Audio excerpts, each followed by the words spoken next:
Pela Rádio Rio de Janeiro, iniciamos Nos Caminhos de Jesus, a visão espírita sobre a vida e ensinos do guia e modelo da humanidade. Produção e apresentação, Paulo Guedes. Olá, ouvintes. Estamos dando início a mais um programa Nos Caminhos de Jesus. Hoje estaremos falando sobre o capítulo 5, versículo 19 do Evangelho de Mateus. Vamos aqui transcrever esse versículo para que a gente possa fazer a análise dele. Qualquer, pois, que violar um destes mais pequenos mandamentos e assim ensinar aos homens, será chamado o menor no reino dos céus. Aquele, porém, que os cumprir e ensinar, será chamado grande no reino dos céus. Temos alguns termos, alguns que a gente chama de palavra-chave desse versículo. Violar é uma das palavras-chave. A outra, ensinar, é uma outra palavra-chave.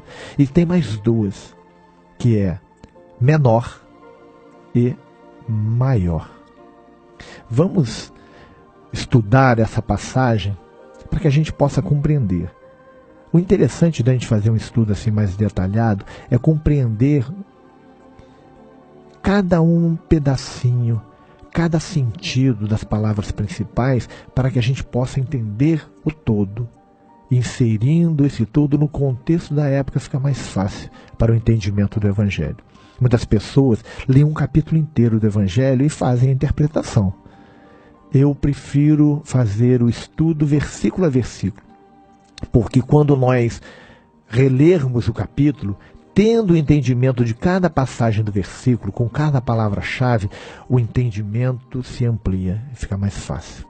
Então vamos fazer isso para que a gente consiga, no decorrer desses inúmeros programas, compreender aí um pouquinho mais o Evangelho de Jesus. O cumprimento das leis de Deus é obrigatório a todos, indistintamente. Jesus mostra claramente que o que distingue os homens é o grau de compreensão e cumprimento das leis divinas. O que distingue não é status social, cor de pele, cultura, escolaridade. O que distingue o homem é a compreensão e o cumprimento das leis de Deus, o grau de compreensão de cada um. Na escala evolutiva, o homem ascende a degraus mais altos conforme a sua dedicação em dobrar suas más tendências e praticar a caridade. É isso que vai transformando o homem. É isso que vai modificando o homem. Quando a gente olha lá em Mateus, no capítulo 26, que Jesus é perguntado pelos apóstolos, como seria a transformação, como seria a separação quando nós estivéssemos mudando de mundo de provas e expiações para mundo regenerado? Jesus diz, naquela passagem da separação das cabras e dos bodes, que seria a caridade. Quando ele fala, vinde a mim, benditos de meu Pai, pois tive fome e deste-me de comer, tive sede e deste-me de beber. E ele vai transcrevendo todos os atos da caridade. E diz que esses seriam separados para ficarem no mundo regenerado. E quais seriam os banidos? Ele diz, aqueles que não fizeram isso. Mostrando a importância do crescimento através da caridade. Vale observar que Jesus não condena a penas eternas aquele que viola os mandamentos, e sim que será chamado menor no reino dos céus. E nem o que cumprir será o maior, mas sim chamado de grande. Será chamado de grande. Não será o maior de todos, não será o melhor. Será o grande, terá grandeza de alma. Todo aquele que hoje não cumpre as leis de Deus e resolve reformar-se intimamente, guardando os mandamentos de Deus, crescerá e será exaltado no reino de Deus. Porque a possibilidade está sempre diante de nós. Estamos sempre recebendo a oferta da transformação, recebendo sempre a oferta da reforma íntima. Se fizermos, em que momento seja das nossas vidas, essa reforma, se nos dedicarmos a ela, vamos crescer. Vamos chegar ao ponto de ser chamados grandes no reino dos céus. Hoje, somos os menores, os pequenos, porque ainda erramos tanto, porque ainda descumprimos tanto as leis de Deus. E o cumprimento das leis de Deus são essenciais. Semana passada falamos, né? Jesus falando de que nenhum tio, nenhuma vírgula seria mudado na lei, mostrando a estabilidade da lei. E hoje vamos falar daquela passagem que ele diz do cumprimento, que é necessário, que está nas leis que precisamos cumprir. É natural que, ao perdurar por muito tempo um sistema religioso, comece seu declínio. A gente vê isso na história da humanidade. Porque aparecem indivíduos, talvez até mestres e líderes religiosos, que alteram o caráter original da religião e da doutrina. Porque é o homem querendo mudar, adaptar a religião à sua realidade. A gente falou isso na semana passada. Para encobrir, muitas vezes, os seus desvios, os seus erros, para justificar as suas atitudes, vão mudando as leis. Nos tempos modernos, nos dias de hoje, notamos que é raro que um sistema conserve os seus propósitos, seus ensinos originais, por mais de 100 anos. A gente vê como as coisas estão mudando muito rapidamente, tirando um pouco a estabilidade de tudo que está aí. Geralmente, antes desses 100 anos, já está muito avançado o processo de deteriorização dos princípios de algumas religiões. Quantos ataques nós temos à nossa doutrina, que está aí com um pouco mais de 1,5 séculos. Quantas pessoas estão vindo com teorias esdrúxulas, querendo mudar os princípios da doutrina espírita, com o falso argumento de modernizá-la. A doutrina vai se modernizar naquilo que for necessário, mas na sua base não. A base permanecerá. E a gente vê isso em todas as religiões. Vamos analisar o texto, as palavras-chave. Violar. Leon, do grego, um verbo primário. Soltar, liberar, literal ou no sentido figurado. Romper, quebrar, destruir, dissolver, soltar, derreter, desligar. Esses são os sentidos dessa palavra leon, que nós traduzimos por violar. Poderia ser aquele que destruir a lei, aquele que quebrar as regras da lei, aquele que romper com as leis, aquele que desligar-se das leis. Poderíamos, mas optamos por violar, porque dá um sentido mais claro. Então, aquele que violar a lei será. E ainda tem um ponto importante, né? Violar e ensinar.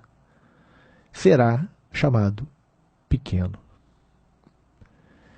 Alguns pensam que com essas palavras Jesus se referia a alguém como João Batista.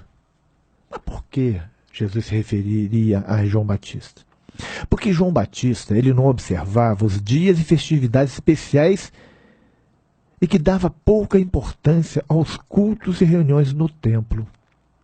Porque João já tinha percebido que o culto exterior tinha pouca importância.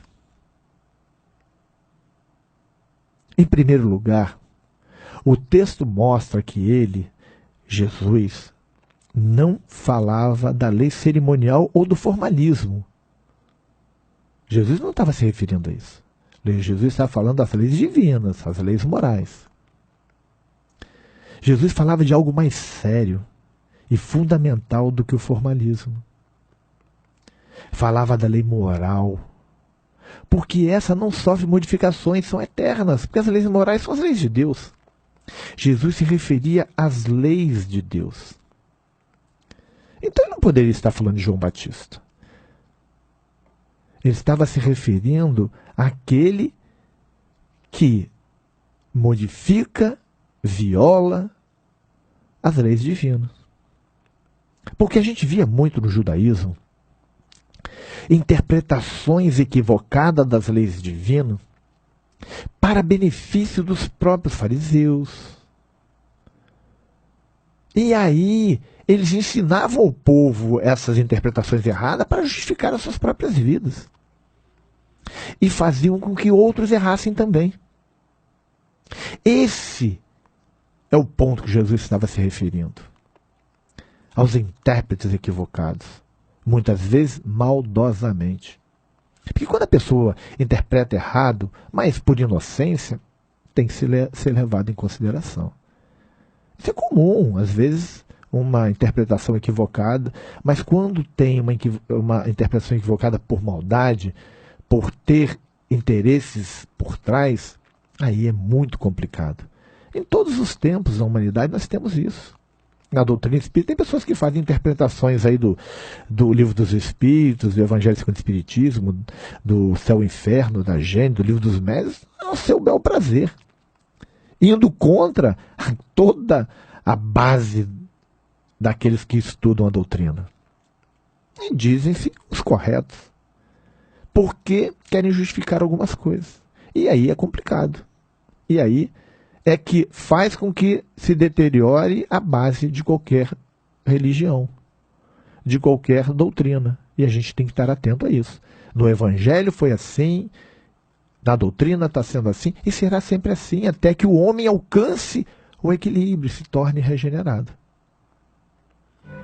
Estamos apresentando Nos Caminhos de Jesus, a vida e ensinos do guia e modelo da humanidade. Apresentação, Paulo Guedes.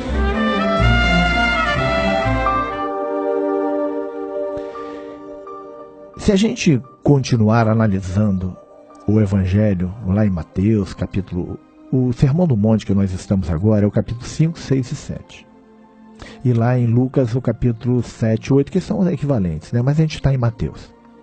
E a gente olha que o resto do capítulo, que é o capítulo 5, que nós estamos agora, estamos hoje no capítulo 5, versículo 19. Semana passada falamos do 18. E o resto do próprio sermão, vamos ver que demonstram esse fato de que Jesus não estava se referindo ao indivíduo, nem estava se referindo ao formalismo.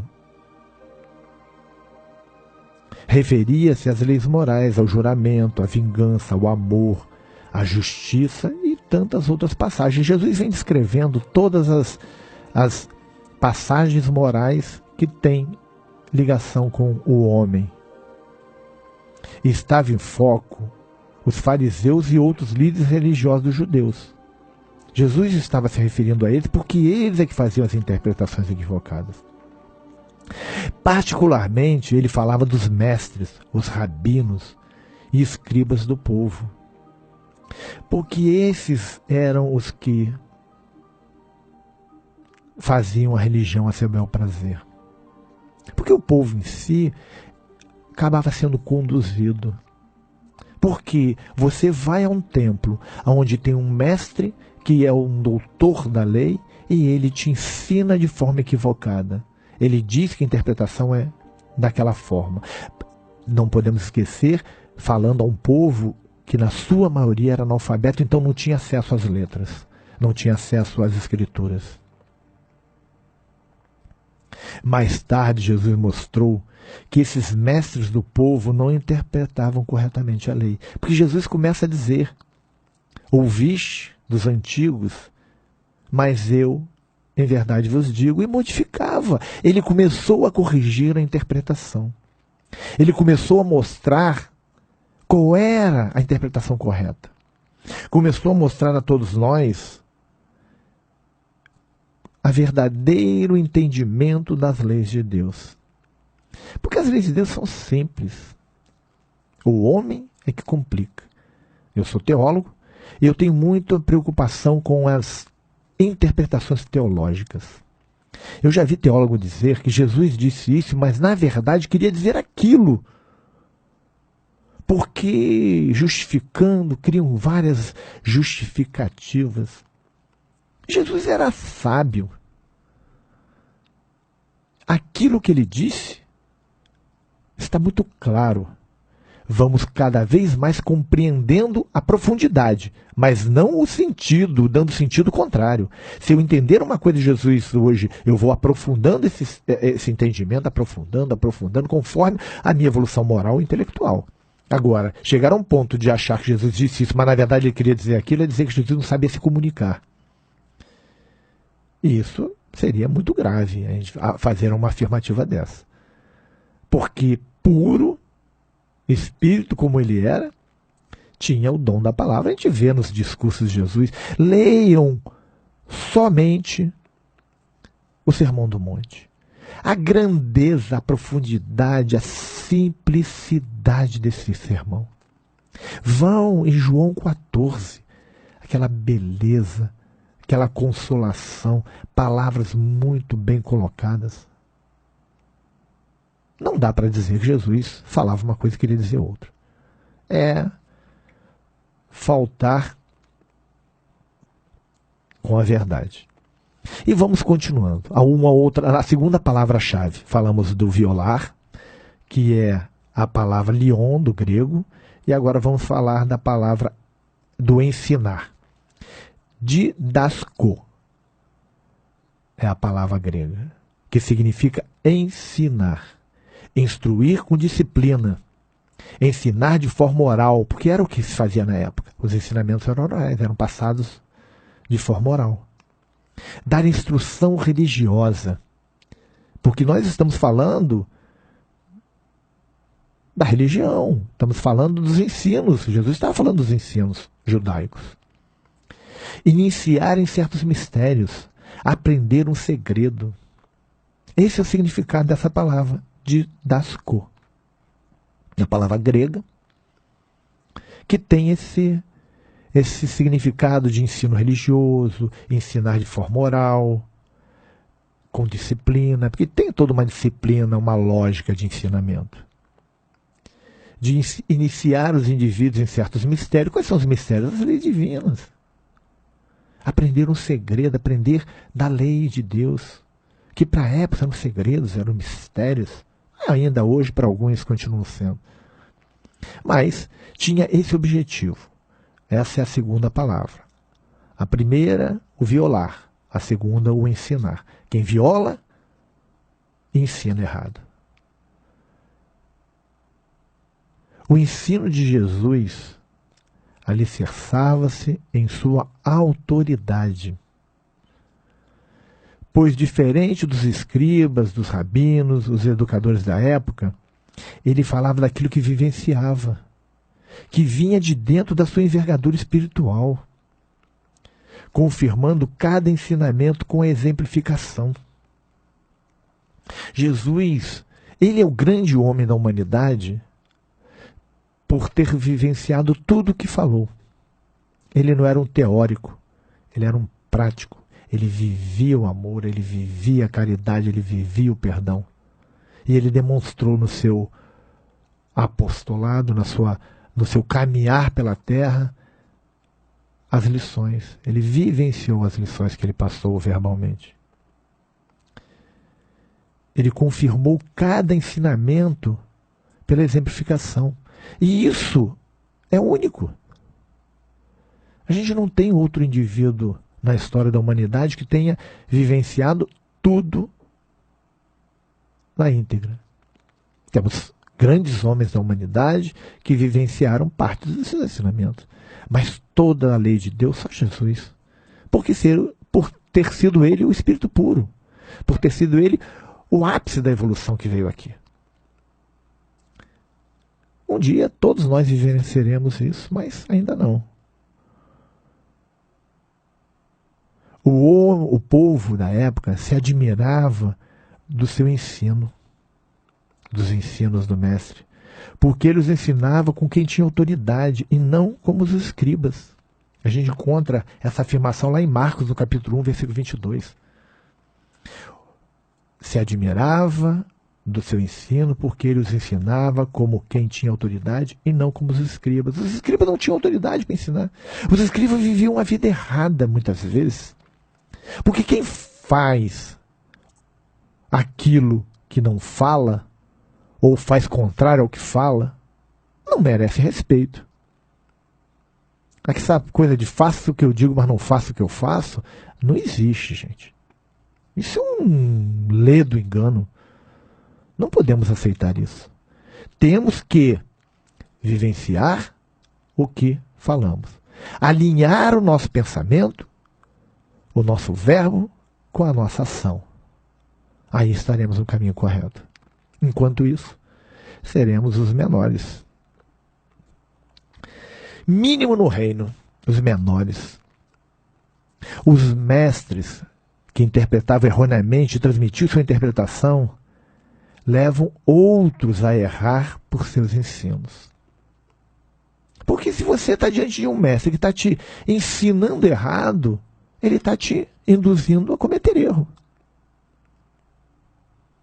Principalmente quando você não tem acesso à base da informação, que era o que acontecia na época. Como o povo era analfabeto em sua grande maioria, eles não tinham. Eles escutavam e aquilo passava a ser verdade. Eles escutavam uma leitura das escrituras e uma interpretação delas. E aquilo passava a ser uma verdade. Esses homens serão os menores no reino. Isso Jesus afirma. Porque além de cometerem erro, influenciam outros a cometerem também. Jesus fazia alusão ao reino do Messias, ao mundo regenerado, ao mundo evoluído, aos mundos felizes, que ele oferecia à humanidade. Jesus veio nos oferecer a transformação da terra em mundo regenerado. Onde tais mestres que interpretam errado e induzem ao erro teriam pouca importância, porque seriam convidados a sair daqui. E serão. E é um contraste com a posição que eles vivenciavam na época. Eles vivenciavam uma posição de destaque. Mas como interpretavam erroneamente e transmitiam essa interpretação aos seus discípulos, ao povo em si, Jesus alega que seriam os menores e que não teriam mais importância na nova era que viria. E aí nós chegamos à última palavra-chave, que é grande. Grande no reino. Grande não é o maior. Jesus não disse que serão os maiores. Ele falava que são grandes. Seriam grandes. Só Jesus poderia fazer essa declaração. Por entender o contexto, entender a humanidade como ninguém. Ele era o que poderia dizer isso com todas as letras.